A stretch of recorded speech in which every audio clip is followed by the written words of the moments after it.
Mm-hmm. Aloha and welcome to A Course in Miracles deep dive with Hope Johnson, coming to you from just outside of Bellingham, Washington, on Lake Whatcom.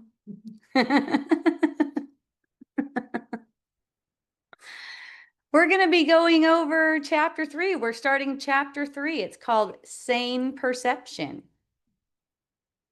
Starting with paragraph 1, chapter 3, A Course in Miracles, complete and annotated edition, published in 2021. This is in chapter 2. Oh, no, we're on chapter 3. Chapter 3, right at the beginning. Borba, there he is. Yay, thank you for joining. It's fun that you're here. All right. Sane. My name is Sane. Sandy Warba. Orba. You are B-A? That's right. Mhm. AH. Then. B-A-H. Yeah. Okay, we got that straight. All right, let's go back to our program. Starting fresh, right at the top. We're starting right at the top, chapter 3. Okay, so let's tune in. We have some very pointed words, as usual, pointed and gentle and loving at the same time. And just tuning into allowing ourselves to see beyond the words that are being presented. Because the first way we see anything is through an ego lens, normally, until our mind is trained. So to see it clearly, to see the message that's beyond the words, right? So, yay. Just offering gratitude for this joining and for these words, for those who put together A Course in Miracles, the channeling, everything else.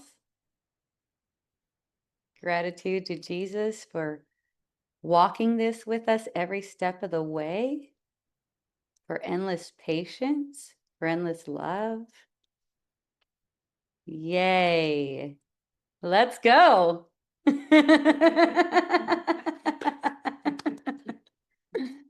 Yeah, thank you. Okay, let's go to chapter 3.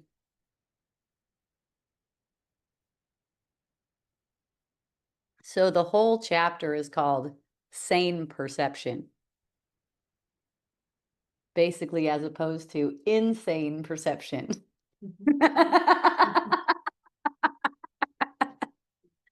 Right?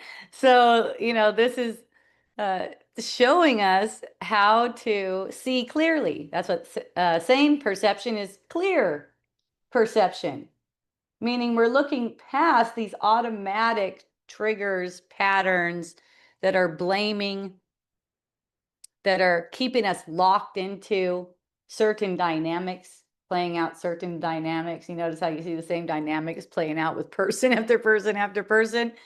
Once you see that you're just playing out dynamics, you can extend love everywhere and gratitude everywhere to everyone reading your script in the dynamic, not to make you wrong or to make you punished or anything like that, just so that you could see clearly. Because when you see clearly, then you are being as Christ within that dynamic, and that's collapsing that dynamic, collapsing time, because there's no need for the time to play out that dynamic anymore. So that's fun. So the sane perception. And part 1 is called The Need to Study.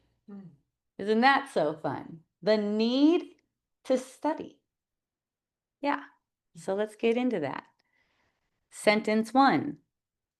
All learning involves attention, and study at some level. Okay.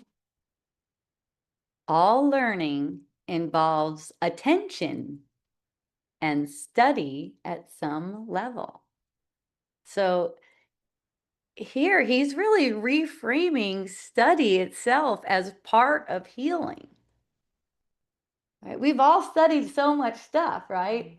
We start out studying when we're when we're just like 5 years old, and before that even. But you know, we learned how to study. That's awesome. Now, when we apply it toward healing, then it actually has some effect that completes us, satisfies us. It's the only kind of effect that can be fully satisfying for us. So he's encouraging us to study. Basically saying learning cannot occur passively. See that? It requires attention. You guys are hanging out with me right now. This is what you're doing. You're doing that. You're putting time toward hearing, listening, tuning into something other than the mental chatter that goes on all day. See that? That's putting time in toward studying. It's a willingness to look. And this is studying yourself. Willingness to look. Notice the thoughts that come around. They just circle around and cycle around. They don't really mean anything. But if you're looking at them from a divine perspective, as the divinity that you are, which you can, you just choose that. You know, through willingness, you see how you could just choose to look like that, choose to see things like that. When you're looking at them in that way, knowing that you're unaffected, that's where you can see your patterns. You want to see them. You don't want to hide them, right? You want them to come out. And mainly they come out through relationship. It's great. No one's ever to blame for anything. You see that. Just keep studying. So study here doesn't mean academic effort either. It's not like that. Okay? But because you're doing something different. Even with the lessons in A Course in Miracles, you're actually applying these lessons. You're learning through experience. The whole reason for those is to have experience, right? So this is focus with curiosity. This kind of study, it's focus with curiosity, with willingness to see things differently. You're open to allowing your mind to be taught. I must not be seeing something clearly. That doesn't change the fact that I am divinity. It's temporary. That's temporary. So you But can, is- well, the study is too. Yeah. Yes, the study, yes, the study is too. That's right. But look at, as long as there's any kind of upset feeling, there's this study. It's not saying that you really have to learn anything. It's like you learn to do this studying pretty much. It gets to be that. Where you're learning to just, you're taking patterns as information instead of as personal in attachment, right? You're looking at them from a state of truth. I'm watching from above as divinity itself. I'm watching from above it all. You know, it's like you can kind of like watch yourself from outside of yourself and watch yourself from inside of yourself. Notice, Lee, you're not in any of those places, but you can witness yourself from those directions. Notice that. Notice how you can witness the internal sensations and everything going on, and also just witness yourself from outside of yourself. You know, you just put your imagination to that. You can see, you know, the patterns that you're playing out, the parts where you're fake, the parts where you don't say something because you don't want to cause discomfort, right? Something that's true, something that's heartfelt. It's like you listen closely for what's the most authentic. And you can sense that. It's shown to you in your body's energy field. And it's okay if something comes out not authentic. You're just noticing. Nothing wrong. It's the not noticing. Jesus was talking about it in chapter 2 a bunch. The unwatched mind.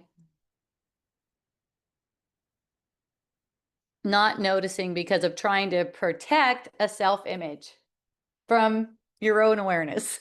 What it's doing.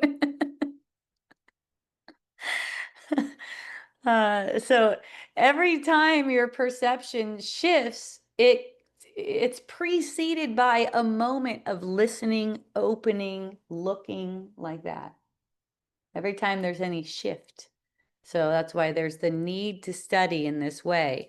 Even spiritual insight, it's something you learn to do.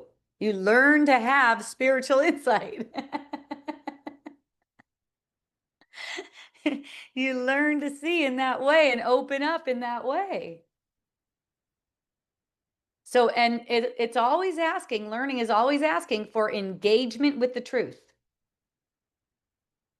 So noticing in your body's energy field, am I contracted? Am I feeling contracted? Or am I feeling open? If I'm feeling contracted, then there's curiosity, there's listening, there's hearing from the spirit. It's not resisting the contraction. It's not projecting any blame onto myself or onto another person. So yes, even miracle-mindedness, which is being taught by A Course in Miracles, requires this attention. So we're not being forced to do this. We're just being invited to give the attention to. And this attention that we're given, see, he's going to come with it in the next sentences. This attention that we're giving is leading to what we really want. So he's encouraging us because he knows that we want this. So he's encouraging us to put attention toward it. So not to see study as labor. It talks a lot about that, especially in the early lessons of A Course in Miracles. You do it through devotion. It's like you want to do it. You do it because you want to do it. If you're not up to it, let's say, and you're just okay, I'm just gonna do this and make myself do this, not realizing that you want to do it, it's not so productive. There's actually a goal with A Course in Miracles, and one of them you could say is sane perception. One way of saying it. You could say the goal is heaven. So it's wanting first to turn toward the truth. And if you want it, yay, that's why you're here today. Thank you for joining. I love you. Sentence 2. This course is a mind training course. Yeah, boy, it's a mind training course. Okay, this isn't for like, oh, that feels good. Oh, I love reading A Course in Miracles. It just helps me feel so loved and in alignment. That's good. It's always good to feel loved and in alignment. But what Jesus is saying here so clearly is that this course is a mind training course. So he wants you to look at it like that. Okay? It's not about trying to change your behavior. Like, okay, like say you join A Course in Miracles group and then you guys start using the same language with each other all the time. And if you use the right language, you're invited in the group, right? You're always invited in. You use the right language. There's like unspoken rules everywhere where you're supposed to act, you're supposed to behave. Okay, so this is a mind training course. It's actually for sovereignty. Yeah, true freedom.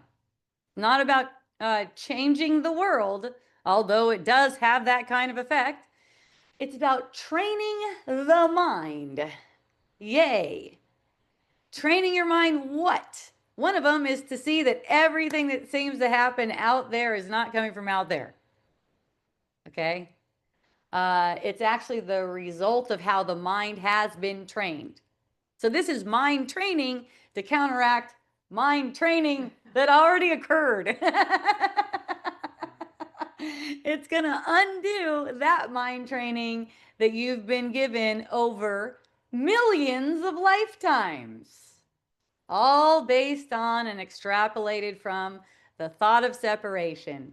That's the root thought that you actually did separate. And that is not a true thought. It's the root thought, but it's not a true thought. That's the thought that gets undone. The ego has trained the mind over millions of years, again, toward fear. That's what gets the mind interested. Ooh, let's watch the news and see what the president is doing now. Right? Oh, I feel so betrayed. It's like, oh, well, that's not where it's coming from. It's not coming from the president right now. It's coming from the thought of separation. You told yourself that you were separated, and now you feel like this. If you notice, and this is what the mind training is in, that you feel like this because of the thought of separation. That's the only reason why you feel like this. Just that little shift in the way you would see it, that changes everything. Look, the ego speaks in fear, separation, lack, defense. Look, conversations will arise in your mind where you're defending yourself. It's funny. Casey told me, make sure no one touches that brass thing, right? I don't know, is it brass? It's an awesome thing. It's a what is it? It's an orchid. It's a huge, I think it's brass orchid. And she's like, make sure no one touches this. So I had the vibrating plate set up next to it. And at one point, I kind of like fell backwards and I put 2 fingers on that fucker. I hope it's okay, Casey. And immediately, okay, I moved the vibrating plate away from there so that doesn't happen again. But immediately there's a conversation in my mind. Casey's like, I see 2 fingerprints right here. I never talked to Casey about this, by the way. This has happened in my mind. I see 2 fingerprints and I can tell they're yours. So I'm noticing the conversation come up and just smile at it, right? And you'll see yourself looping it. You'll see yourself get defensive and like play it out. You don't need to play out any of these scenarios. The ego frames it as if you need to play out these conversations in your mind. You just look at them with a smile. They're meaningless. Noticing that they're coming from the ego, you don't have to fight them. It's not that you fight them. Your mind is trained to see things differently now. This is what's going on here. Your mind is getting trained. So anything about control, trying to control anything like that. No, Casey, I know you're going to be listening to this. Your thing looks fine. There, you can't see any fingerprints on it. We wiped it clean. I never touched it. No, she told me don't wipe it. Yeah, don't wipe that thing. Don't touch it at all. Okay, so A Course in Miracles is retraining the mind in trust. One of them, joining. We want to join with one another. We don't want to be putting walls up between each other. We want to join. We learn how to join. But first, we don't know how to join. We're all full of false empathy. Oh, it's so sad. Right? Oh my gosh. That's the ego. That's not joining. That's false joining. When you're really joining, it's like you're listening with a compassionate heart Maybe someone's story, it's an ego story, always, if they're feeling upset. You could sense the turbulence, right? It's always, of course, an ego story. And it's like, oh, how does that feel? You know, it's more like that. It's not like resisting, it's not like fixing. Like, oh, how does that feel? Right? And you start a conversation like that in a gentle way. It's not like you think of a story of yourself going through the same kind of thing and start commiserating with a person. That's the ego's way of joining. Bonding in misery.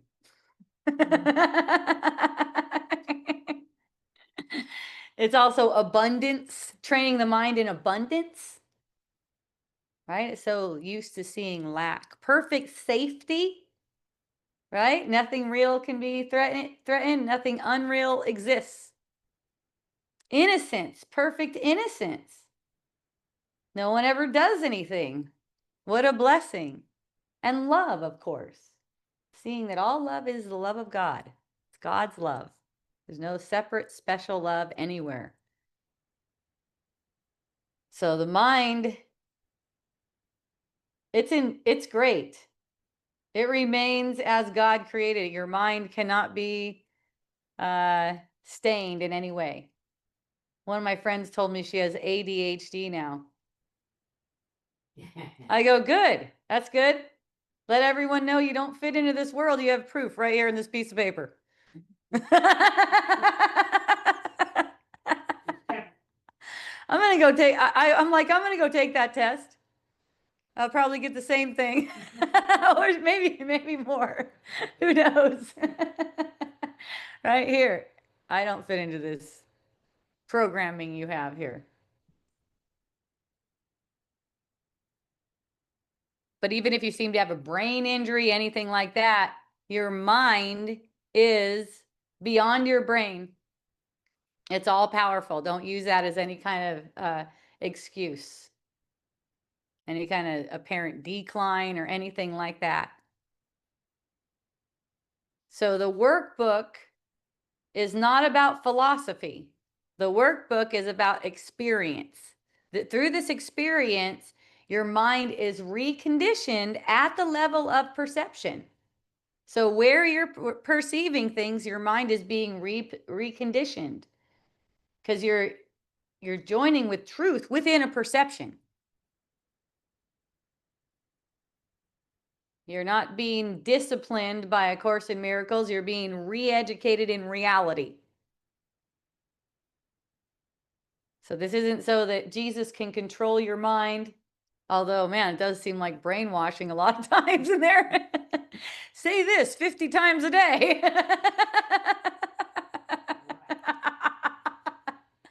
Holy shit, I'm brainwashing myself. Okay, that's all right. I'm brainwashing myself in something awesome.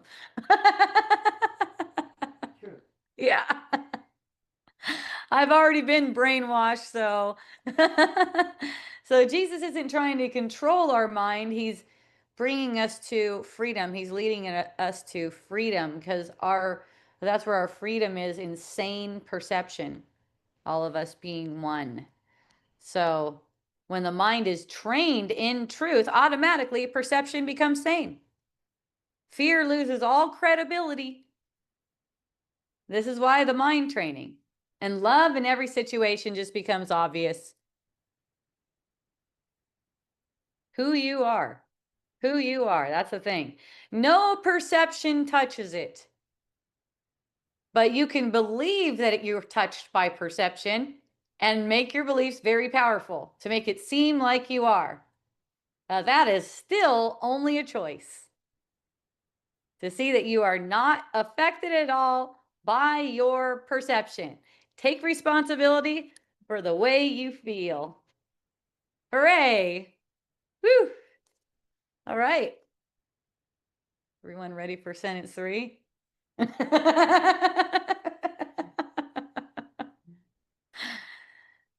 Good students, that's you.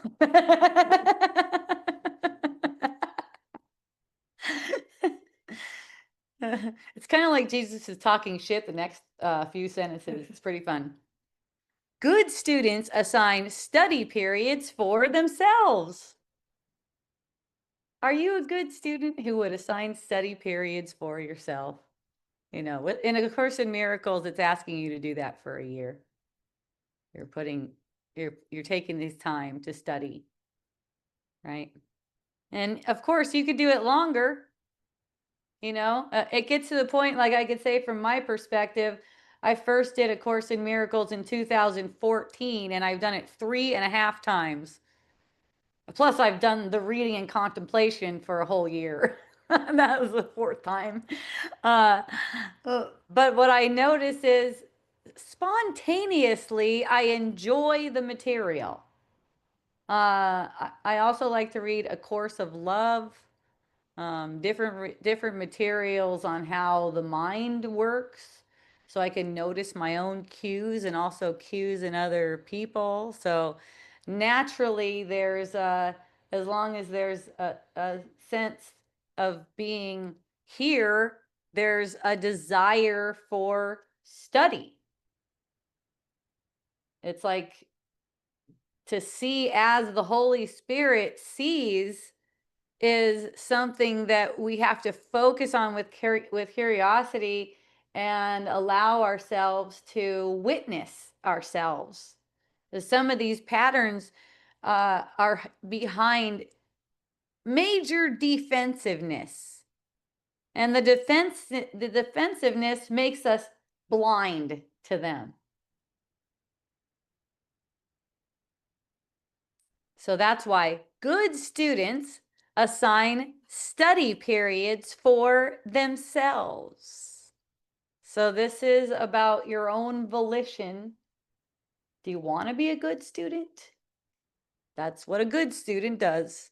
They assign study periods for themselves so they can have some time with the material. Good students are not obedient students. It's not like you're being obedient to Jesus. A good student recognizes that they want the goal that's being promised, that's available to them. So they want to be a good student. They're willing students. So when you assign study periods to yourself, that might look like you're going, okay, I'm going to put it right here each morning, 8 o'clock, this much time. He's not even saying how much time. He's just saying assign study periods.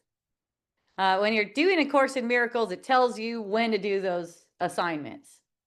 So that's really simple. It's a simple way. It tells you when to do things. In the morning, do this. In the evening, do this.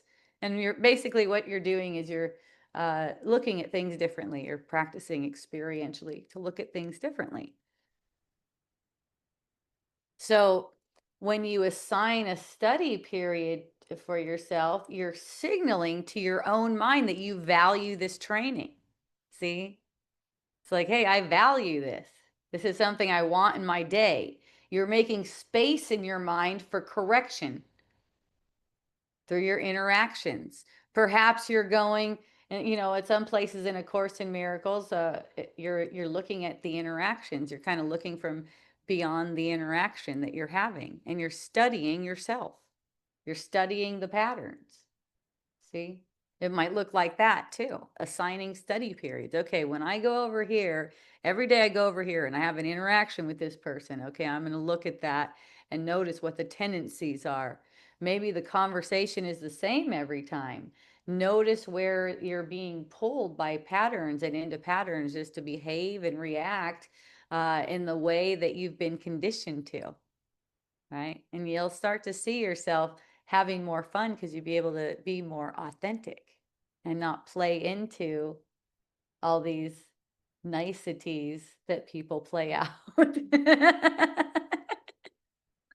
that are pretty boring.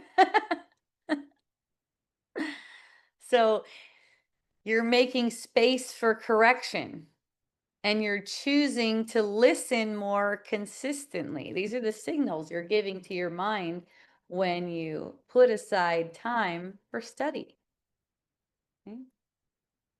You're saying yes to a change.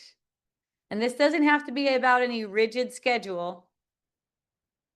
It's more about priority. Are you prioritizing it? Right? For me, when I did A Course in Miracles, it was my number one priority. And if I didn't feel like I fulfilled the day's study that day, I would just do the lesson again the next day. No big deal, just do it again. Make sure I got that. I practiced it fully as instructed. Right? And then I did it 3.5 times just to make sure.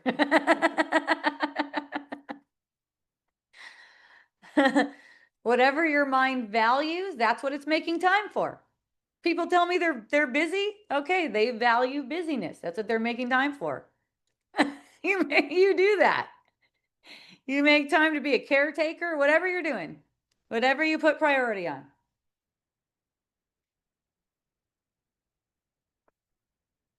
Make time to be a mom, maybe. Yeah. So it's priority, prioritizing your learning. So you're being invited to self-direction, not being managed. Jesus isn't saying do it this way. He's saying attention is required. And good students set aside time to study. Jesus always preserves dignity in learning. He's not trying to boss you around. He's not trying to coerce you into awakening. You choose it. If you choose it, this is the means, let's say. Study periods are a symbol for readiness. It shows that I'm ready to learn. I got study periods. I'm ready to do this. So we get to the point where, just in the moment, if you notice an upset feeling, all of a sudden you're like, oh, this is a study period. Like I now have an assignment. Yeah, you could do that. Yeah, that's a good point. I love it. Yeah, yeah. So what Natalie's talking about, this is pretty advanced. She's been through A Course in Miracles. Her study period is whenever she notices an upset feeling. That's the study period. With also That's where it kicks in. nightly, just like, oh, this feels so good to just relax at the end of the day and just relax with the book. But yeah, also. Mm-hmm. Yeah. Do you study the material? You could study just for 1 year, study A Course in Miracles just for 1 year. You could study it for a couple months and get it. If you just get one sentence, you got it. And basically, none of these illusions touch you. So you don't have to fret over them. What you want is to be alert and focused and curious so you can see what needs to be undone. That's the reason you're having the perception. Don't let it be evidence of what you are. Right? You need to know what you are beyond what the evidence of the world shows you. Because it is full of shit.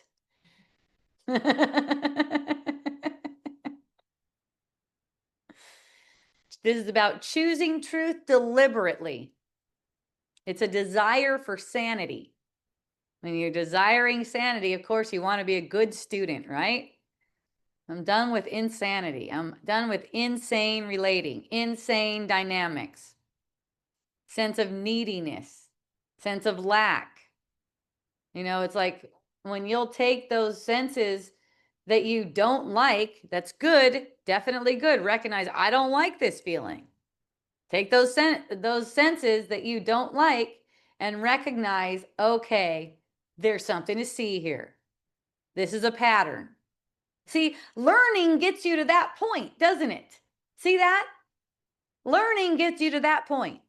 But if you go back to learning because you just don't believe you're at that point, then you're in learning again, the phase of learning how to see like that, right? But you can just choose to see right now from above all of the patterns, detached from all of the patterns, feeling attached, you're feeling attached. That's also not something that's touching you, being aware of that. It's okay if I feel attached because I'm still witnessing a pattern. And It's an important piece for me is that you really helped me with was and then meeting that pattern with gratitude. yes. Meeting it with gratitude. Right. That's exactly right. Meeting it with gratitude. You can see it so clearly like that. That's how you see it. I want to mention I've been hearing stories about back in Puno, or I was just over there on the big island of Hawaii. And there's been stories about pervy guys putting their hands on women, especially massage therapists, uh, doing sensual things with them, right? I just got a chiropractor, but no, an acupuncturist just busted last month in Bellingham. Really? Like Same big, kind of you know, stuff? front page news. Yeah. Perving out on all this Perving behavior. out on people. Yeah, well, the thing is, there's a sense like the women get like frozen, almost frozen in the moment. And you know, here's what I can tell you about that because I just experienced the same kind of energy just a few days ago. It was it was great. Here, let me massage you. Next thing I know, my toes are at his lips. What the fuck? So, you know, if you notice like freezing, it's like, holy shit, this took a turn where I didn't want it to go. Notice that in that moment, you're listening, noticing your breath, noticing the body's energy, noticing the sirens going off. Holy shit, what's going on? Right? And watching that and just watching that, you start to see patterns more and more. I mean, of course, if someone's like sticking their finger in you and you don't want that, you're going to be like, get your finger out of my cooch, or whatever the situation may be. Your face is fun. Right? But you can witness the freeze, notice what's going on because there's a play going on here. There's a, you know, you're going to see how you're playing into the patterns and recognize more and more about yourself and see how to be more free too. For you to be more free and open, right? It's like I'm super open and loving, okay? Like in my way that I interact with people. And a lot of the times people get the sense that I want to have sex with them. That's like seems to be a common occurrence. Uh, Natalie knows the same kind of energy. And I've had the perception any guy who wants to hang out with me just wants to have sex with me. I had that perception for a long time, you know, ingrained, you could say, through childhood. But of course, I project the childhood, even right now, you know. But this is what you could see the patterns, the ingrained patterns. I just see that reflection over and over and over and over again. And each time I become more aware of myself and how I'm playing into the patterns. Being with my husband 30 years, having this not happen at all, and then and then going into single, apparently being single, and then now I'm seeing this stuff come up, and I'm like, wow. I'm like, wow, this is no wonder I need to be single right now. I could help see through these patterns. You know, it's like, and there's this unspoken thing like the woman is supposed to be quiet about it. That's why it's like shocking. That's why, like that acupuncturist, there was a whole bunch of them. That's why people come out and say, me too, me too, me too, me too. Because it's like for so many lifetimes, our mind has been trained to cover this shit up.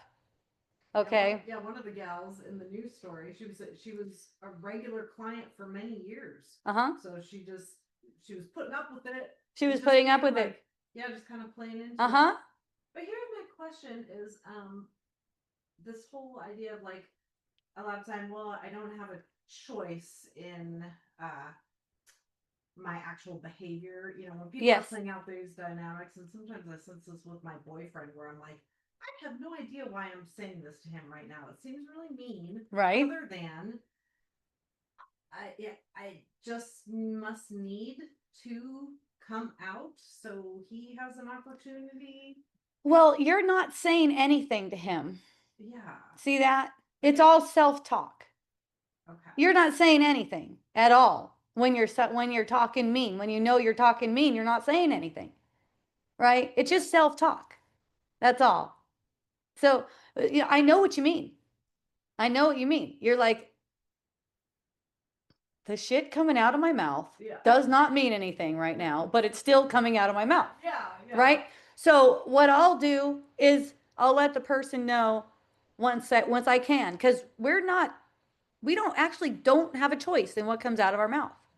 But what happens is we become conscious within it. Okay. Right? We become aware within it. So in that, I'll find myself going, that didn't have anything to do with you. That was about me. Right? Anything that comes that's mean, just in you're recognizing that, it eases it up. And when they know that anything that came across as mean, that was your self-talk. It's not their projection or anything like that. If something came across as mean to them, they must have picked up on some of your negative self-talk. That's all. Thank you for pointing that out to me. I see I could be gentler with myself. So, okay, so back to the sense of freezing up. Like for me, I don't want anything to come out of my mouth that's not loving and kind and truthful, right? So I'm looking and noticing the contraction in my body's energy field. And it's like, ooh, that pervy energy. Again? Really? Right? It's like that kind of sense. And it's like a closing down. So it's like allowing yourself to relax, to open back up. What is being called for here? It's always a call for love, right? Recognizing that it's always a call for love. It's not a call to bury these patterns. It's not a call for that. Is that's what we're doing. We're able to see these patterns because of recognizing that we are not our patterns. And that's what requires study. So thank you for being a good student and being here with me. I love you. What do we have here? Okay, I'm a part of a long-winded court case about this shit. Ha ha. Apparently, this guy, Mike Jolly, had 8 people come forward to say he did weird stuff. I know it's only for my healing. Yes, exactly. And that's not to say that you don't find yourself in a massage therapist. Yep, I know. It's like they got a license to just touch you or something. It's hilarious. Oh, I know this will feel good. Here you go. Meanwhile, they're getting their jollies off. I love his last name. It's Jolly. This dude even told me he had a foot fetish, so he's like massaging my feet for his pleasure. And then my toe is on his lip. It's so funny with this last name though, because in a sense, if we do all have the willingness to use this as a study, it would be jolly. Right. Like it would lighten. And it's true. It lightens it all up. It lightens it all up, because it's not like you reject the person. It's not like, oh, now they're a bad person. In fact, with this dude, he's a fun brother. He's a cool brother to hang out with. I like him. There's also all these different patterns playing with them. One is perv. Yeah. And I'm not the one that's going to pretend that's not happening. That's happening, or whatever it is. I'm not the one to pretend about it. And I'm sure my personality and the things that I say, people are going to think, oh, yeah, she's horny for it. In fact, I think I'll make a playlist just in case she wants it. That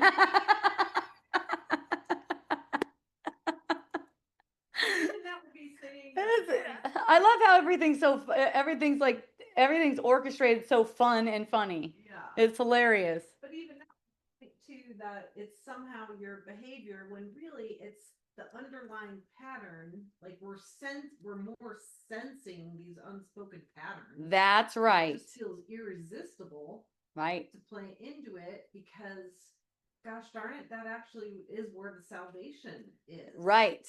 Yeah, that's why I don't get into any mind talk that says I need to change my behavior and come off less fuckable. Yeah,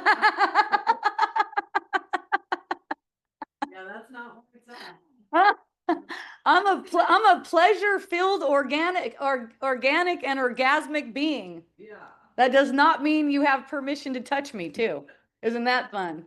Yeah, because thinking you have to just change at the level of behavior, that's just gonna like Right. now extend time, another time extension thing. That's right. Yeah. And it's a matter of being clear. And I know I see for myself, I could be more clear too. And that comes from experience. I haven't had these kinds of patterns in my experience until more recently. I had them earlier, but not for 30 years. And learned a lot in those 30 years, but still, it's like I'm noticing it's like deer in the headlights kind of feeling. It's like, oh shit, how did it get to that? Do you think if we are if we all could actually be more clear in communication, verbal, Definitely. do you think that would actually end up doing anything? Well, it's more important to just realize. well, Natalie, look where the communication comes from in the first place. Yeah. So it's not about changing the form of our communication. If you're seeing clearly, the communication comes out clearly. That's just how it is. I could see it like after the fact. I could see it. I could see how it could be so much more fun. Yeah. That, yeah, it's like I could notice. I'm like, oh, if I wasn't frozen like that, it would feel more like this, right? So I could see more and more as I'm gonna play it. It's gonna get played out again. It has to until it plays out perfectly. That's what goes on, right? So that's fun to me. I'm eager for it. Go ahead, Orba. He's smiling at me. I've hung around with Orba for years and years. He's got no pervy vibe toward me whatsoever. Thank you, Orba. He's such a sweetheart. At one point, he was asking me if I would have sex with other people other than my husband, and it seemed to be that he was asking for himself because he'd like to have sex with me, but there was just no creepy vibes. It was just like fucking matter of fact. That's awesome. I'm just saying it's like no kind of pervy, creepy vibes. It was just totally matter of fact. Like there was no kind of underlying trying to touch me or weird shit like that going on. It seemed to be too set up to be true. Yeah. So yeah, my friend on here is talking about this massage therapist and how yeah, it's a projection. Yes, always a projection of our own mind. And in our own mind, we've scripted these brothers to act this way. They also agree to the script, right? They also agree to play out that script, and they don't have to either, right? It's like it just takes one of us to see, and then the script goes, right? So at one point, he asked me, or he told me that he just wants to be a brother to me and not be one of those because he knows my pattern to perceive, having perceived every guy who hangs out with me wants to have sex with me. That's the pattern again. Say that again. And he goes, he wants to be different, and I'm like, well, that is not. No, no, not you. Oh, okay. No. This is Jolly. Let's call him Jolly. That's Okay. fun. And I go, well, that is definitely not the vibes I was getting last night. And I just started listing off like 4 different things, you know. And that is a way right there of breaking the pattern. Because just him saying that, I want to be like this, it's not like this, but the whole time he's showing me something else, I'm not going to let that slide. That's not going under the carpet. No, actually, this is the kind of energy you're showing me the whole time. See? Even with the trying to control your behavior, it's like It doesn't even actually do anything. Yeah, you don't want to try to control your behavior at all. You know, it's like I'm witnessing that, oh, okay, here's the opportunity right here. Am I going to be quiet for his comfort? That's the conditioning we've been given, to be quiet for his comfort. See, we don't have to get pissed either, though. What everyone's doing is getting pissed, and that's fine. That's a step in the direction.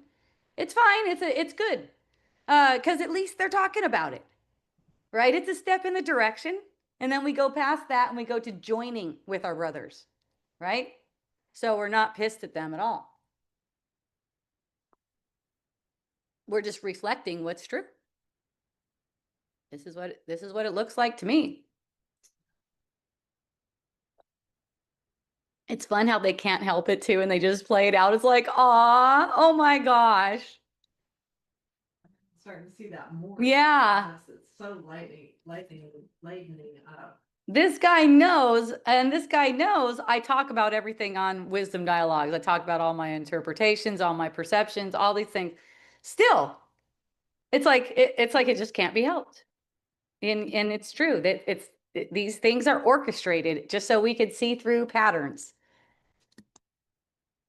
Really the only, at this point, that is the only way, like that's the only way is through relating that we're seeing what we're holding against. Through relationship, and especially through relationship with humans. It's all relationship, but especially through our human relationships.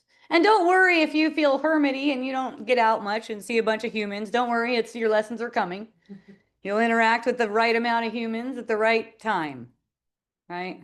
It's not like you have to try to go out. You're probably going to find yourself interacting with people though at some point. So, good students assign study periods for themselves. That was sentence 3, and we loved it. We loved it. We're on to sentence 4.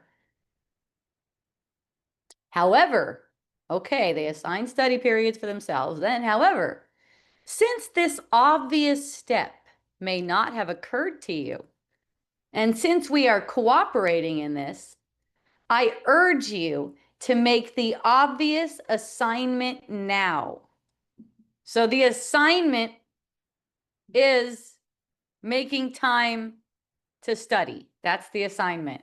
And he's saying, if you haven't done it, do it now. Write it down, decide whatever you got to do, because this is what you want. Okay, there's a footnote here. It says, for the content of what to study, see the first sentence of paragraph 4. We'll probably be there next week. So stay tuned for that. So in this sentence, however, since this obvious step may not have occurred to you, that's making a study period, and since we are cooperating in this, I urge you to make the obvious assignment now. So Jesus is pointing out here that many students forget to schedule their learning. Their day gets in the way. Things are more important. See how it's about priority. It's not out of laziness. So if the ego is telling you I'm lazy, that's an ego defense. You can't be lazy. That's not who you are. The ego is just diverting attention. You're listening to a thought that's saying you're lazy. It's always the same thing. It's a thought that's against you. The obvious step, he calls it an obvious step, is simply decide when you're going to give your mind to this training. Make a space for it. Commit to showing up for it. In A Course in Miracles, once you open lesson 1, it has you do 1 minute of practice in the morning and 1 minute at night. That's how you start. You know why? Because it might be irritating to you to do that kind of practice because it's completely different from the way you're probably used to seeing things. Yeah. But that also points to just, God, how powerful 1 minute 1 minute of truth can counteract just a gazillion minutes. How Yeah. many minutes are in a day of the other? And another minute could irritate you, right? When you're just starting out. Isn't that wild? You want to have a gentleness in your practice. But how effective? I mean, just gosh. Just I know, just 1 minute, Yeah. just scheduling 1 minute. And then maybe it's 5 minutes, maybe it's 10 minutes, but it doesn't have to be, the time doesn't matter. It's the seeing. You're allowing yourself and being there in a state of willingness. If it's 1 minute, that's all you got the willingness for, great. Stay at 1 minute. It'll work. All right. He's saying it may not have occurred to you, and that's because the ego resists any structure that supports your awakening. That's why. So it gets covered up. The mind is used to drifting rather than choosing for itself. That's another reason you would forget to study. So instead of waiting for inspiration, it's like you create the conditions for it. Basically, the condition is a commitment to, okay, this at this time, for me, eyes go right when I open my eyes. I'm listening to the Holy Spirit for however amount of time. I'm not calculating an amount of time until I feel complete with it. Right? And then I just keep that with me. Just keep it going, keep it with me. But I'm not just starting out. When I was just starting out, I had timers going. Make sure I was doing things as they were instructed. What's that sense of when there's like a inspiration hits and it feels really juicy? Where does that arise from? Inspiration? Yeah, like the opposite of like, oh, I set a schedule where it's like, oh, I feel really inspired right now. Like, I just really want to do this thing. It's a stream of mind, and you can say anything that moves you toward truth, you can say it's coming from the Christ mind, right? That's not the ego mind. The ego mind doesn't move toward truth. So inspiration, if the inspiration, it feels like you're moving toward truth, maybe it's an inspiration to study. Oh, I want to go look at that right now. Great, ride that wave, right? The ego is not going to direct something like that. Now look at it though. Let's say you're looking to study something so you can prove someone else wrong. Notice the difference in how that inspiration feels.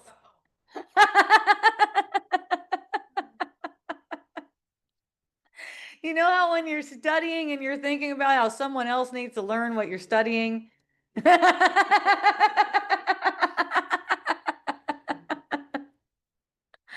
That's just something to study. It's not bad, it's not wrong. It's just something, oh. it comes with a certain sensation that Yeah. that I guess that's just the ego selling point is just like, ooh, it just because it's a sensation that feels. Yeah, it's kind of like a hit of cocaine. Yeah, it's not joy. Yeah. But it's some. Well, the hit of being alive. It's ego being alive.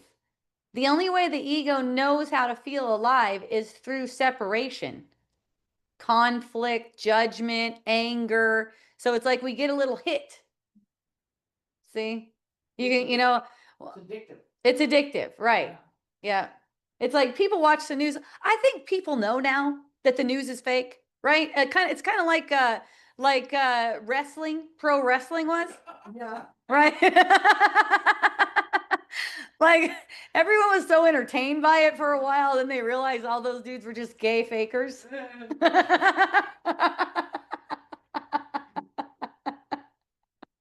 So then they stopped watching it so much. I think the thing went bankrupt and everything like that.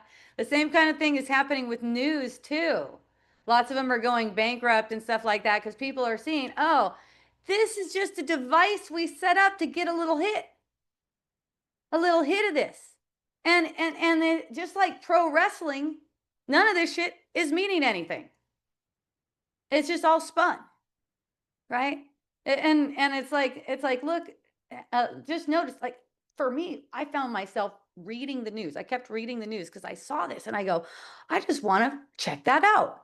So I kept on reading the news and noticing what feeling the story is trying to elicit. Why? It has to do with it's corporations. They've studied this and they know how to make money off of you. And they know how to harvest these emotions and use it for profit. It's hilarious.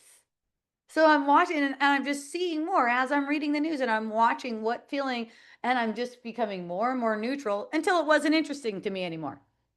I just noticed myself becoming more and more neutral about it. One story sticks out to me. I just am so glad I was reading the news that day because it was just so funny. It was about a monkey that was so stressed out it was chain smoking. I don't know why. I just love that story. I'm like, it's even hitting the monkeys. It's just such a good symbol, because that's what's going on with these thoughts that we want. Look at the feeling sense that it triggers. That's the addiction, right? It's like the monkey chain smoking. That's the image I get in my mind. All stressed out. Yeah, it's a stressed out Hanuman. That's good. One thing I noticed you're talking about these news stories, sometimes when I'm like working out at the gym, they have 10 screens up, Right. but you can't hear anything. So it's not about the words, but I'll glance up there and it's just you can just tell by what the actors are doing on the screen, the subtle movements, the feeling that they're trying to elicit from you. Yep. And it's just so boring to me now. Just like it's like, God, who wants to watch all this stuff? You're just giving your mind over to, like, say you're watching a half an hour sitcom.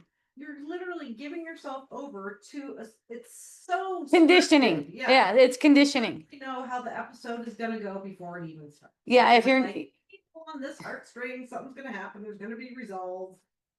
It's like, yeah, if you're not looking at it with curiosity, focus, attention, like that, if you're not looking, you're gonna get brainwashed. That's what's going to occur. It's going to start forming your positions. It's going to start forming the way you interact. It's going to show up in the way you perceive disease. Okay, there's a lot of selling going on right there, that you're susceptible, you're victim, that kind of stuff. So where are you putting your attention? This is about the need to study. That's one way to look at it. Noticing where you're putting your attention. That's study. But Jesus is saying specifically to make time for it. So when you're just starting out, make time for it. You're going to see after you're studied, you're going to see where it fits. And eventually it's just there, just constant reminding you of what's true. All right, let's see. And he also says, since we are cooperating in this, isn't that so sweet? He says, since we are cooperating in this, I urge you to make the obvious assignment now. So he's saying you're not doing this alone. He's totally engaged with you. He's never going to stop until every single mind knows the truth. There's a shared purpose and shared intention with Jesus H. Christ. H is for holy. Yes, that's fun. And he's saying we're cooperating in this, and he's always doing his part. It's just a matter when you are ready to do your part. So, and that's just a matter of time, because you're definitely gonna be ready at some point in time. So cooperation, basically, it implies mutual willingness, a shared goal of a healed perception. When you share that goal with Jesus, woo, you're on the move.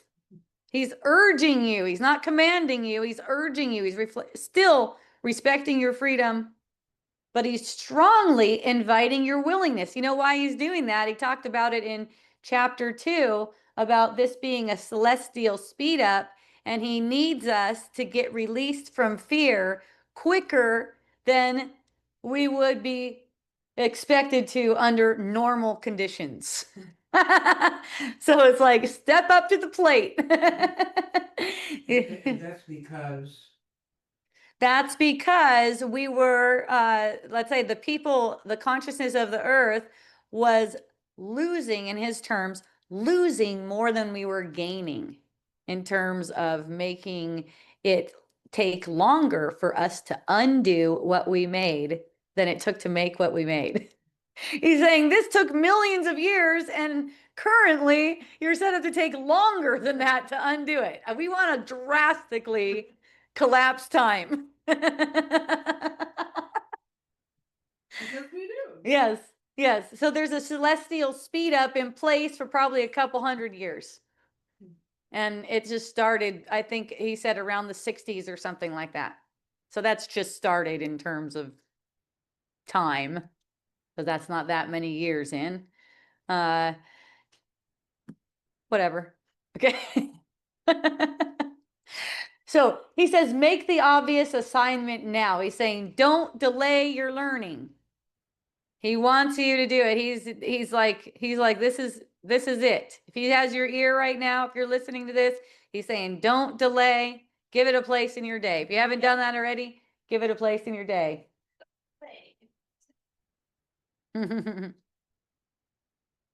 This is about alignment. You're making an assignment. He's making an assignment to you now, so you can align with the truth. This is how we strengthen our commitment and weaken the ego's resistance. It's like, I'm spending time on this no matter what happens. If I miss it one day, I'll just repeat the next day. This is like declaring your willingness to awaken. It's a simple step, but it's a really powerful step. It sets the entire mind training process into motion. And there's a footnote here. Oh yeah, we read this already. We're going to get back to that when we get to paragraph 4, which will probably be next week or the week after that.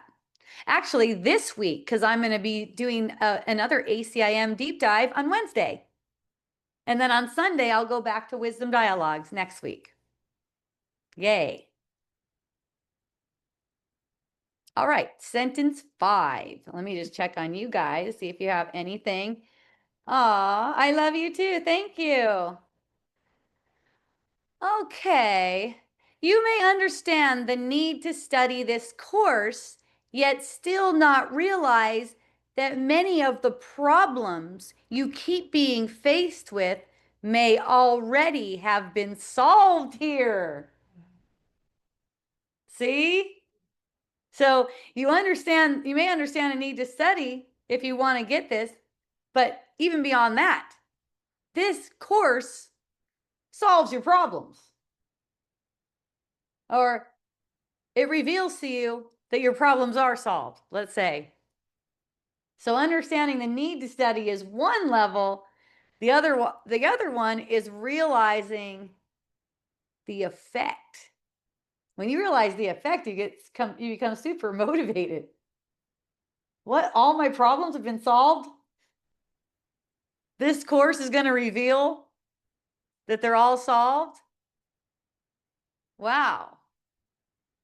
And Jesus is saying, even up to this point, you're at the beginning of chapter 3 now, you may already have the answers. You may already have the solutions.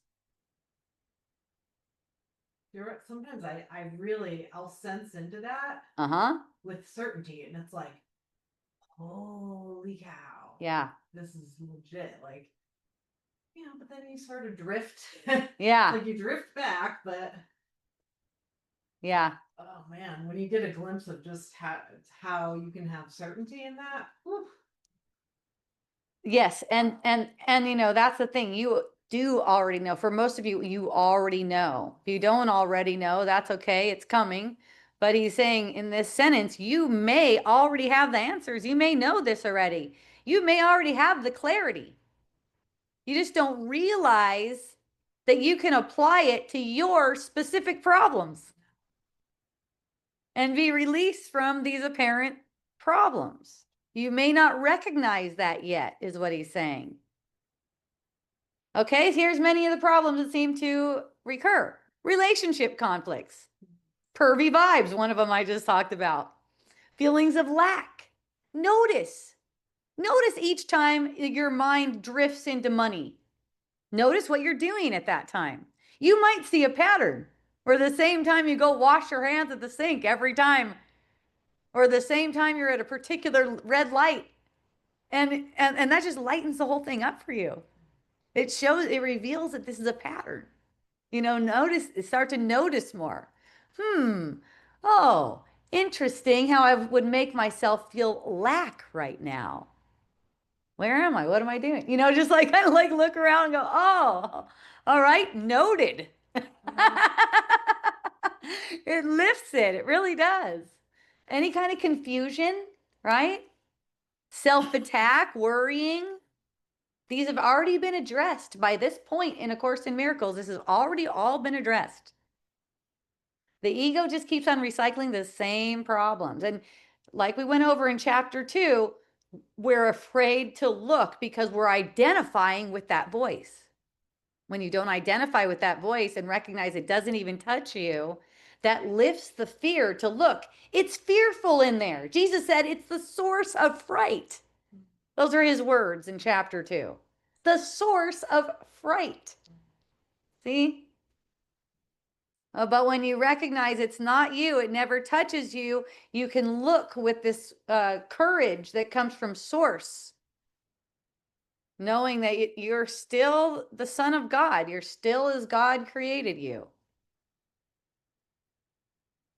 So Jesus here is highlighting a gap between knowing you need mind training and recognizing that the training you've already been given might already be what you need to solve all your problems. So A Course in Miracles provides answers to every form of fear. Doesn't matter what it is.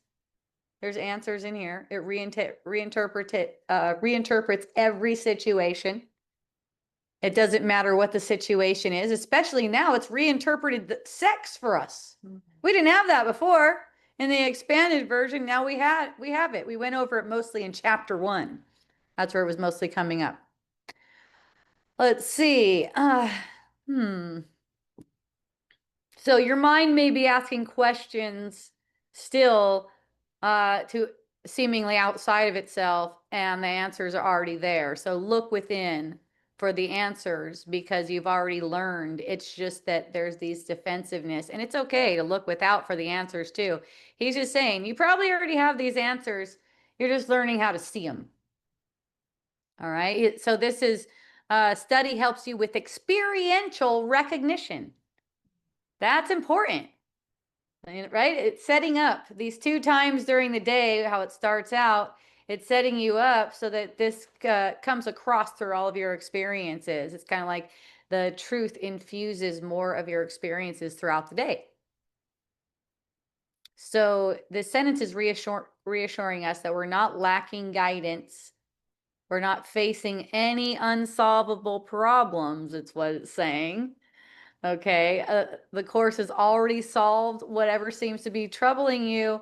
Your only role now is to learn to see that clearly, that has occurred, that this is the situation, your problems are actually solved. And that's why he's saying you need to study. So here's that sentence again. Sentence 5. You may understand the need to study this course, yet still not realize that many of the problems you keep being faced with may already have been solved here. So, yay, everyone. Sentence 5. That was the end of sentence 5. We're on to sentence 6 of paragraph 1. Perhaps you do not think of the Course in this way at all. Perhaps you don't even think of it as something that can solve your practical problems. He's encouraging you to see that differently. He's acknowledging this in the learner. He's acknowledging that you may not think of it like that at all. You may just think of it as something to, relax with. It's comforting. All right. The words are comforting. They're poetic. Very nice. So he's noticing this. He's noticing that you probably don't think of it in this way. Right. Maybe in the same way sometimes how we use novels, just like, oh, I just need an escape. Yes. Like, oh, just a temporary escape. Right. Reprieve. That's right. Yeah. Or, something that feels religious or something like that. You may not see it as a direct solution to your problems. You may think of it as a philosophy. I get that a lot. Well, how does that fit into your philosophy? Right? As if I'm like, oh, that sounds like a lot of work. A philosophy is like all these concepts. Let me see. How does this fit into my philosophy? It's like, yeah, this is not about philosophy at all. This is about experience. That's very, very different. Philosophy is working with something that, you got these ideas and they seem to be true. No, I'm talking about experience. That's not philosophy. When I first started talking in 2014, I'd be sharing with people and people would go, well, where's this from? Like, where do you get this from? And I go, my own experience. And it's like, oh, okay. If you get it from your own experience, you get it from your own experience. You don't have to there's no argument about it. That's not what that person says. That's not what that philosophy says, I get it from experience. Sometimes people tell me when I talk, I sound like a Course in Miracles, and I tell them I am a Course in Miracles.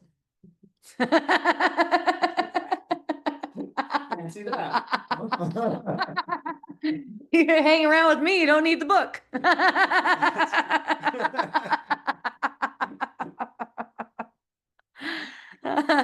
Spiritual comfort, yeah.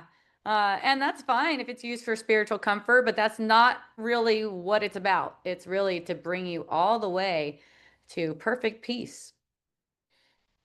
Train your mind differently and be a practical problem solver.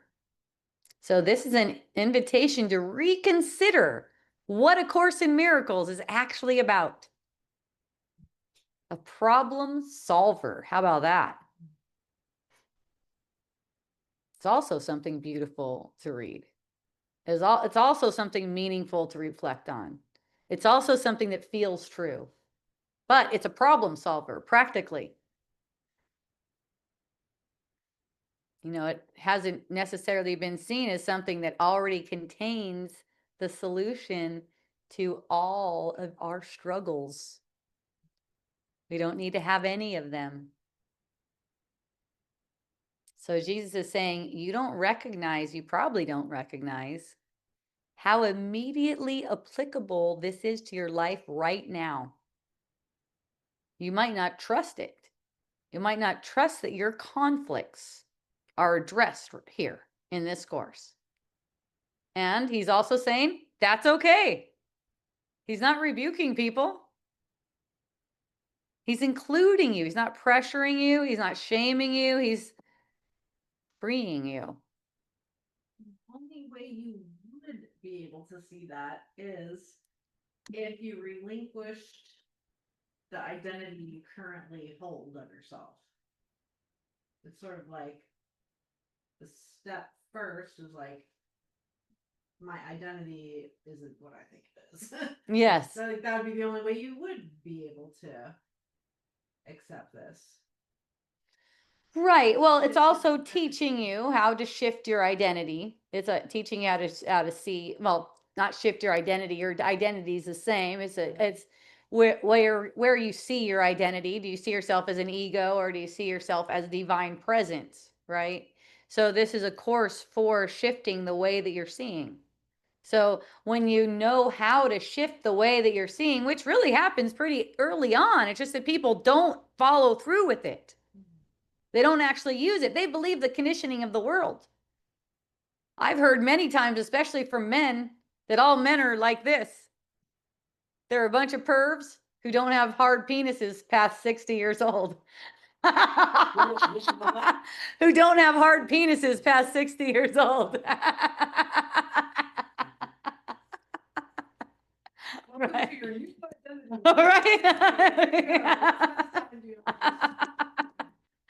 I love it. Oh man. Yeah, it's like opening up to what's really true instead of like narrowing our mind. We're basically putting ourselves in a prison when we narrow our mind down to what we perceive in the world is actually the truth. It's not, it's changeable. The way we see our consciousness is changeable. So the way the world manifests also changeable, right? This is just the way it is, BS. That keeps you from applying this. It's like wisdom of this world is foolishness with God. Okay? Whatever you think you made of the world, all that stuff, it's meaningless. We're meant to be like happy children, holding hands, even when we got pervy energy. It's like, woo, pervy energy. We're holding hands. We're skipping through the forest and we're undoing patterns.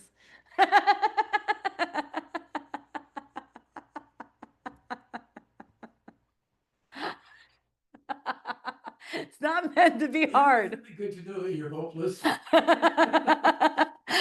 I'm hopeless. What? Right. Hope. Hope is hopeless. Hope is hopeless. I was saying hopeful. From Leah's point of view, you're hopeless. From the truth, you're hopeful. Yes, that's right. Right. Wow. And Down on Facebook. put that on Facebook. Yeah.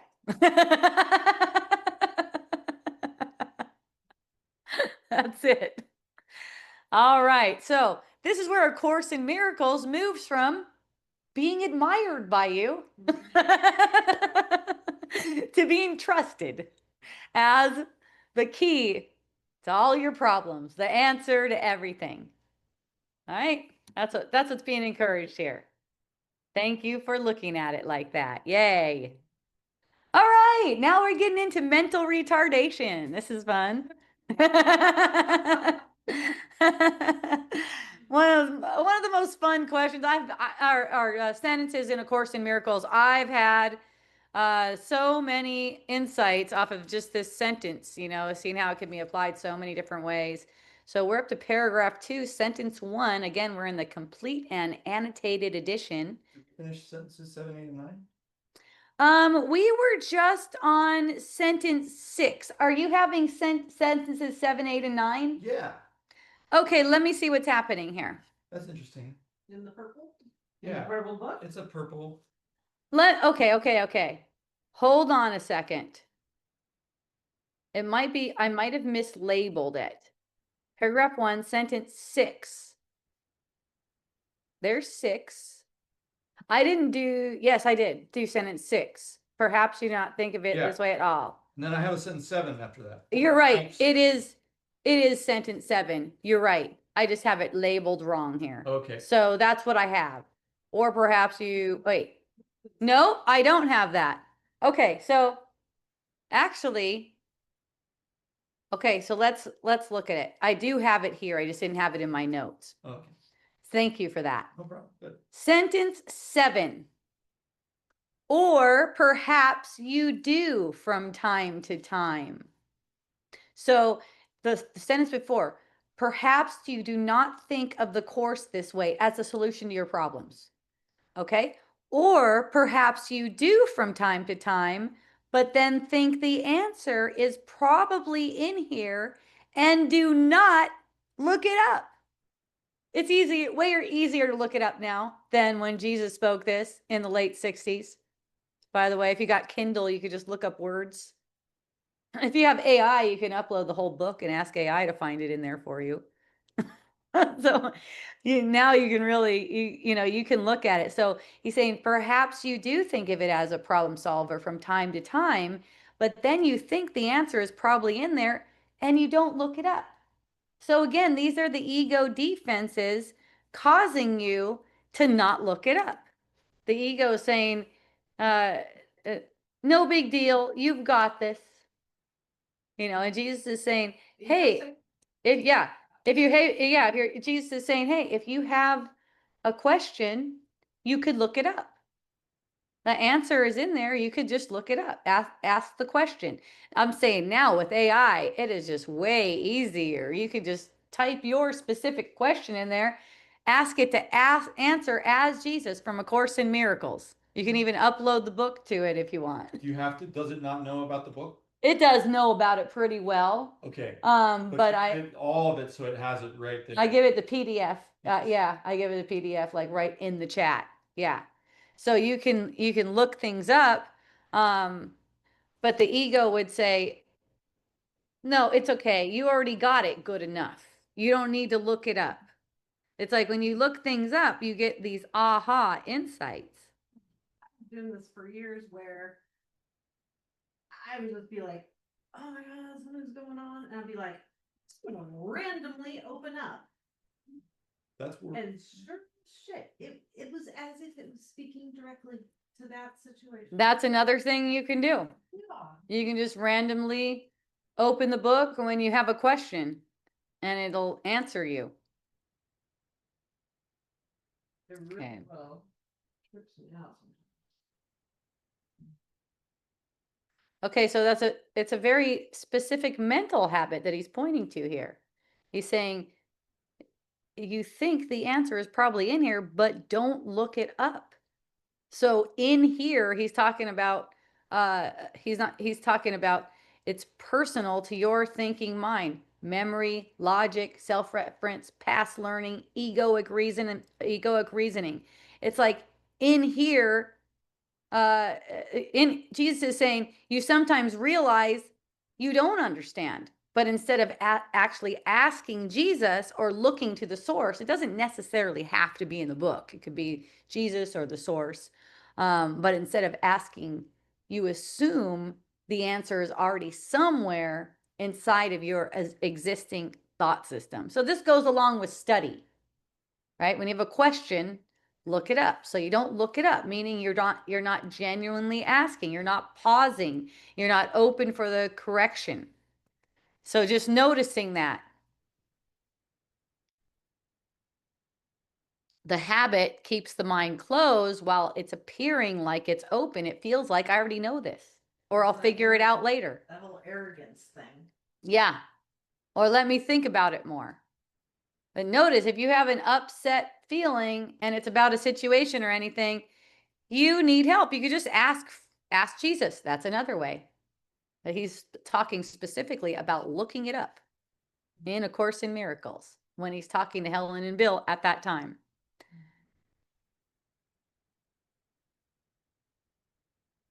So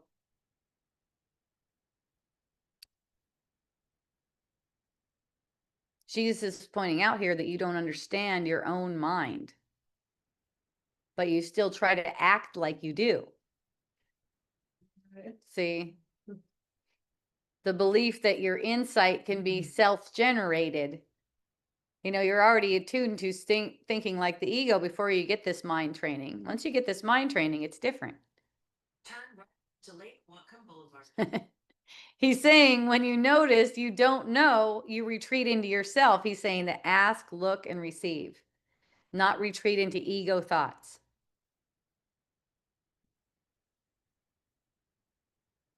So your guidance comes through relationship, not introspective in the ego sense. The ego would have you thinking rather than listening. Self-referencing rather than reevaluating. Seeing where your trust is. Opening for revelation. Mental effort versus willingness. That's another way to look at it. The answer isn't in the problem, and the mind that made the confusion isn't going to be able to resolve it.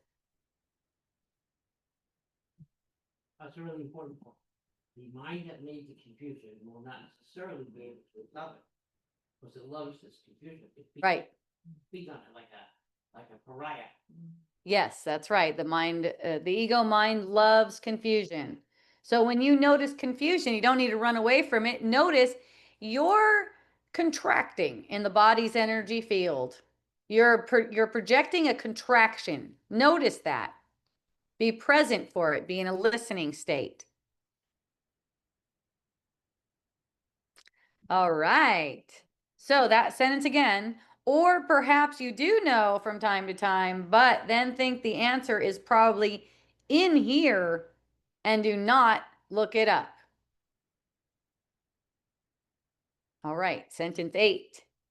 You vaguely know that the course is intended for some sort of preparation.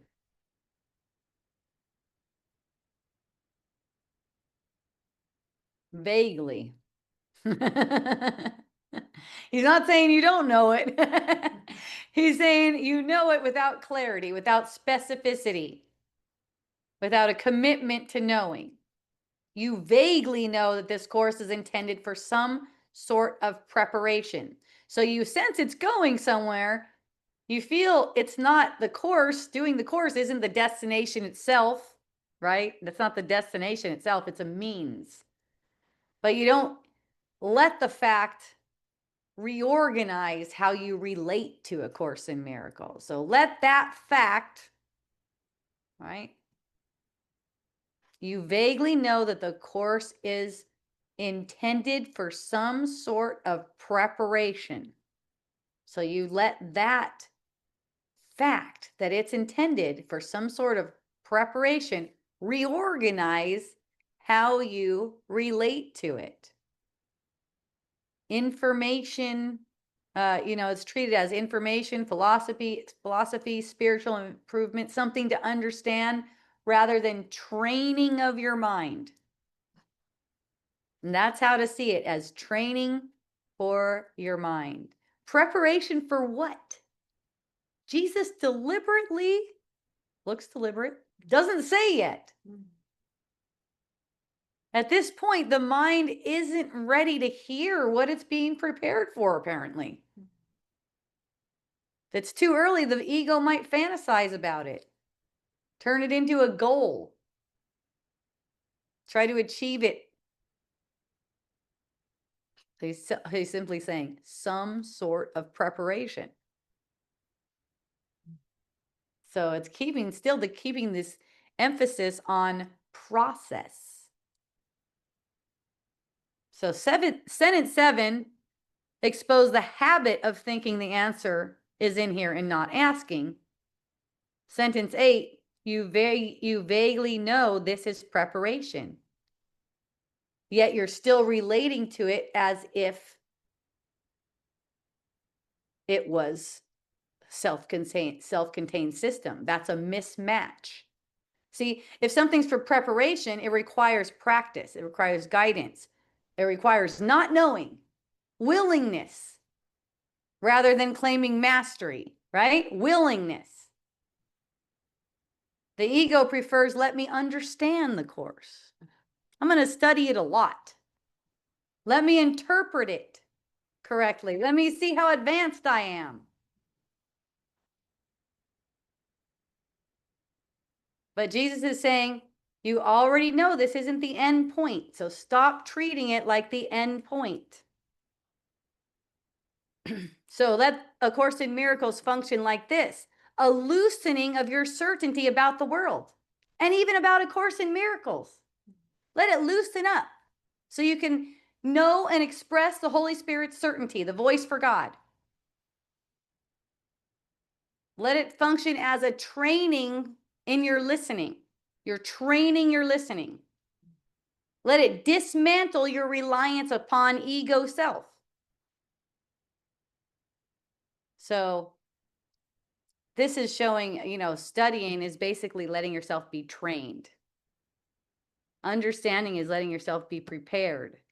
Self-reliance is depending on your guidance, depending on this inner guidance that A Course in Miracles is teaching you, or maybe you already know, how to tune in to the guidance. It's the answer to all of your problems.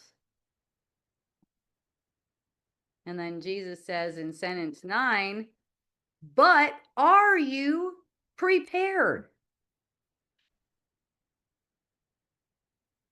But are you prepared? You vaguely know that the course is intended for some sort of preparation, but are you prepared? So these words are basically turning the whole thing inward. Are you prepared? Jesus has established 3 things here. You don't understand your own mind. You often assume the answer is in here and you don't ask. You vaguely know the course is for preparation. Now comes this follow-up. Prepared in what way? Prepared for what? Prepared for relinquishing something? What is it? What prepared doesn't mean? It doesn't mean knowing enough. It doesn't mean having studied enough. It doesn't mean feeling spiritually mature. That's another thing. You see that one? I've had a friend tell me over and over again, I behave this way because I'm spiritually, or my ego is immature. That was one. My ego is immature. You don't need to feel spiritually mature for this. It's not sorting out your behavior. What preparation actually means in ACIM is readiness. Readiness is a condition of your mind. It's not the mind's content. Readiness. Okay? To be prepared means willing to admit I don't know. Are you prepared is the question. Are you willing to admit you don't know? Are you willing to stop consulting the ego for answers? How about letting the meaning be given to you instead of being made by you? The big question always is say, what is this for? What is this for? Yes, that's willingness. Course in Miracles. What is this for? Yes, that's definitely a demonstration of willingness when you go, what is this for? You know, I found myself in a tumultuous point in a relationship, and that's exactly what I kept on going to. What is this for? It's like, oh my goodness, energy's getting so intense. And it's just like that becomes kind of like the laser beam. What is this for? And I kept on repeating to myself, let it all be used for the Holy Spirit's purpose. Right? I always want to see through. Sometimes things get intense and I feel pulled. And that's what I use. Something like that. What is this for? I want all of this to be used only for the Holy Spirit's purpose, especially when I feel like myself getting attached to something. Even the attachment. I'm not trying to get out of attachment. I'm going, even the attachment that I'm witnessing, even all these emotional fluctuations that I'm going through, I want them all to be used for the Holy Spirit's perfect purpose. Okay? The Holy Spirit's perfect purpose. So, why this question might feel uncomfortable, Jesus asking, are you prepared? Because the ego wants your preparation to be gradual. In measurable steps. Right? Self-improvement. Yes, self-improvement. That's it. You got it. So Jesus' question, are you prepared, exposes that this kind of preparation has never been happening at all. It's like, are you prepared? Are you aware of this? This is what it takes. This is the readiness, right? He doesn't say you are not prepared. He's not saying you should be prepared by now. He just asks and waits. That's actually the end of that paragraph. That's the last sentence in the paragraph. But are you prepared? This preparation can't be forced. This preparation is willingness. It's readiness. Are you ready to stop using the course to reinforce the mind that needs correction? See, that's what's going on. And that's what I saw like in groups. I look at the groups and it looks like, oh, people are just using this to reinforce misbelief again and again and again. Right? I love the line in the course where it says, some of your greatest advancements you have judged as your greatest retreats, and some of your greatest retreats you have judged as your greatest advancements, and you don't know the difference. And you don't know the difference. That's right. That's a really important thing. Yeah, so if you notice, like, if you use everything, your willingness, your readiness to use everything as a means for awakening the mind, you don't even have a question like that. Everything is awesome. Whether it seems like you retreated, whether it seems like you went ahead, it's all awesome because you're all using it all as a means. So are you willing to be taught? That's what this readiness is, rather than trying to understand A Course in Miracles. Are you willing to listen rather than think about it? Right? Getting in debates about what it means or something like that. That's thinking. That's getting into thinking about it. Are you willing to let go of self-reliance and, rather than try to perfect this self? So this is the moment Jesus is saying, let's let this course stop being something you read and be something that you let use you. Right? That's the readiness. Let it use you. It wants to solve all of your problems. All right, as promised, there will be the sentence on mental retardation. All right, I'm glad you were here, Orba, to let me know there were 3 more sentences in that paragraph. Yeah. Yeah, those were good, and that was a long paragraph. So, mental retardation is a defense which, like the others, with the exception of the atonement, can be used on behalf of error or truth as elected. And there's a footnote here. Footnote 2, mental retardation, though it sounds pejorative now, was the standard term when this material was dictated in 1965. It has since been largely replaced by the similar but not identical term intellectual disability. Yay! What fun. They were doing like psychology research, these two that channeled this. That's right. Well, yes, it was Helen Shushman who did the channeling, and then Bill was helping her put it all together. Yes. Yeah, they were working with children. Yeah. Doing They psychology. were doing, yeah, they're doing Funded by the psychological. CIA, actually. Yeah. Isn't you that know fun? I didn't know that much.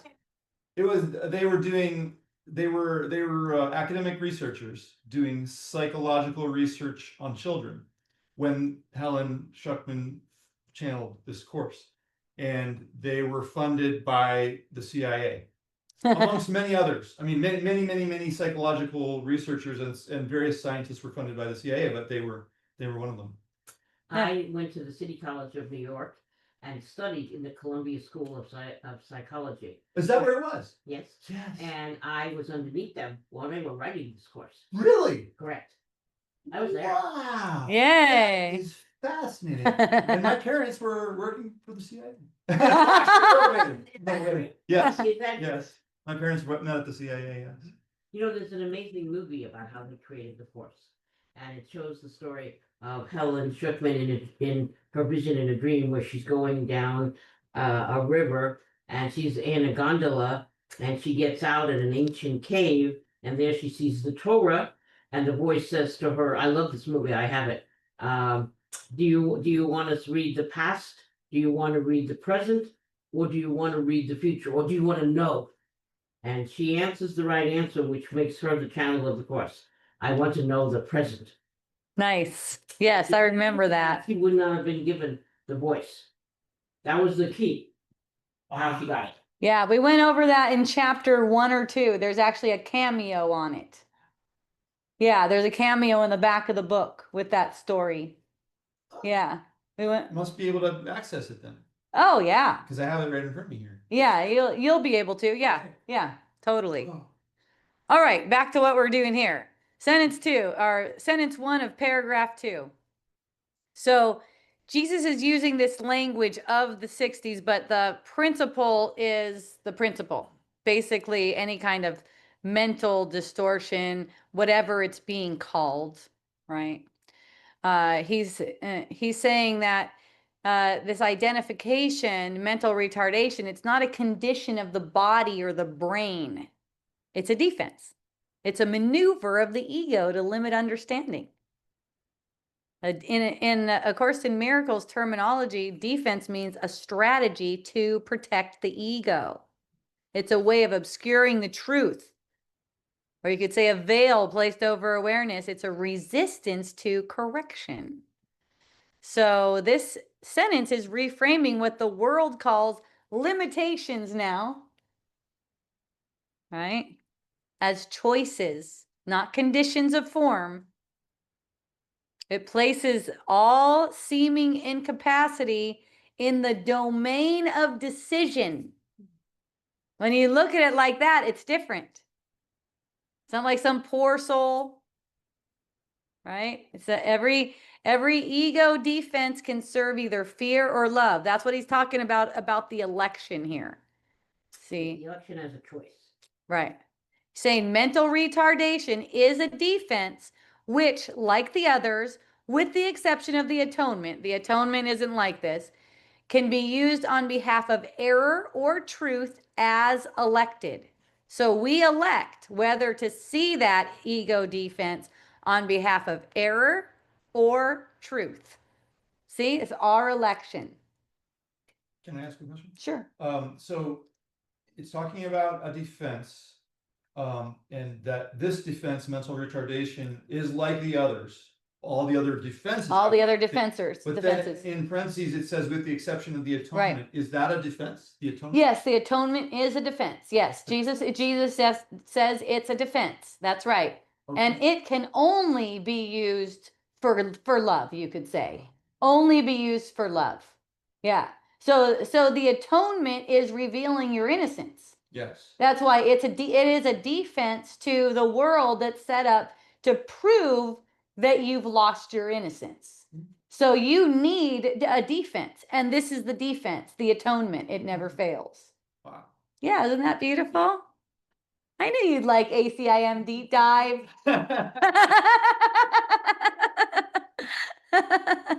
So it can be used on behalf of error or truth. That's the key. So an error, using it for error, would be using limitation to justify separation. Like, you know, the poor soul. The evidence that they have done this or that. Right, or the parents did something. Maybe they were drinking wine while they were present. It was the vaccine. The vaccines did it. Good I one. wonder if autism would have been considered mental retardation back then. It is. That Jesus is including it. Jesus is definitely including it. He's talking about any kind of mental incapacity, right?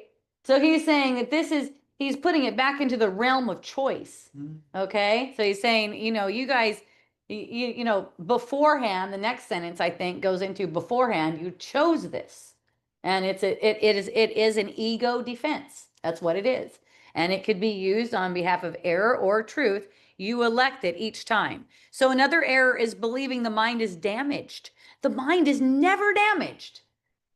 It can't be damaged. That's an error. Recognizing limitation as a call for love is truth, seeing it in truth. See that? It's always a call for love. Using the appearance to invite healing, that's truth. Seeing innocence where the ego sees deficiency, that's truth. There's no deficiency here. Is play with what's been given. It's a play to play with what's been given. If there's a mentally retarded, whatever you want to call it, person in your family, that's a gift to all the family. You know, it's perfect for everyone. Everyone can see things differently. One friend was just sharing with me, she came down with ADHD. She got tested. Apparently, she got whatever the situation is. It's contagious. It's contagious these days. These thoughts are contagious, apparently. So her dad paid for it, and then, you know, the test says she has this now, and she's going, yeah, I can totally see how it's for my parents. They're saying don't let anyone know about it. They're getting embarrassed and all kinds of stuff like that. It's perfect for them. Right? It's just like, wow. And it's perfect for my friend too. And it's like, you know, people have been telling her, you know, you got to get with it. You got to get with the worldly things. You can't just have all this fun all the time. You got to start doing worldly things. It's like, here's my piece of paper that says I don't. ADHD. One of the many forms of mental retardation. Well, Well, that's not, you know, a lot of the people that we consider not retarded, right, act very retarded too. Right. He gets into it. Oh yeah, Yeah. I believe it. Right. We're all he's gonna tell us we're all retarded unless we realize the truth. Well, when you say something like my ego is immature and use that as an excuse for not seeing, that's mental retardation. Mhm. When you use laziness as a reason that you're not studying, that's mental retardation. Look at it as a call for love. See? It's not to condemn. It's like, oh, there's a call for love. What does a call for love say?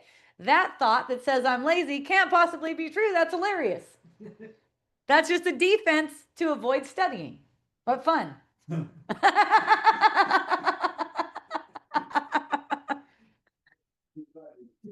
Recovering retard. Recovering retard. That's fun. Is that a course button? Bring retard back. We had fun with that word. We like that word. Okay, back to, let me see. Substack, guys. Okay, you guys are doing awesome. You're nice and quiet over there. All right, let's see.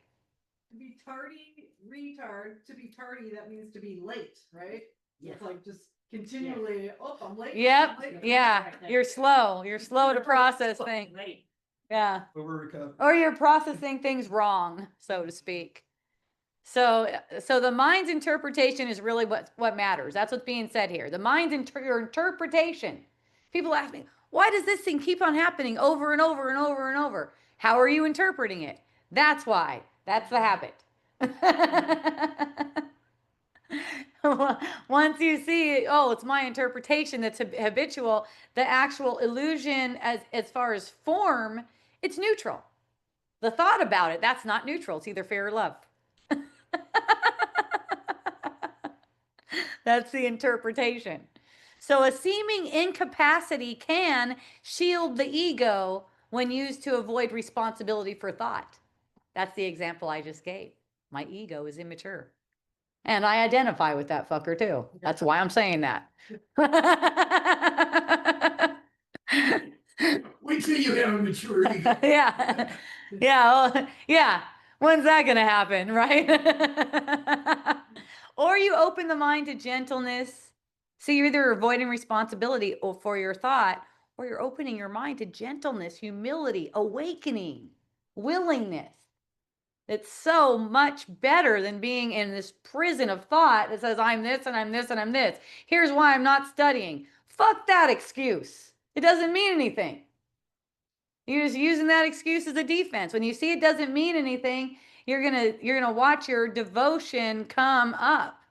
And you go, oh, I love studying. I love hearing the truth. I love applying the truth. See? All right, where are we?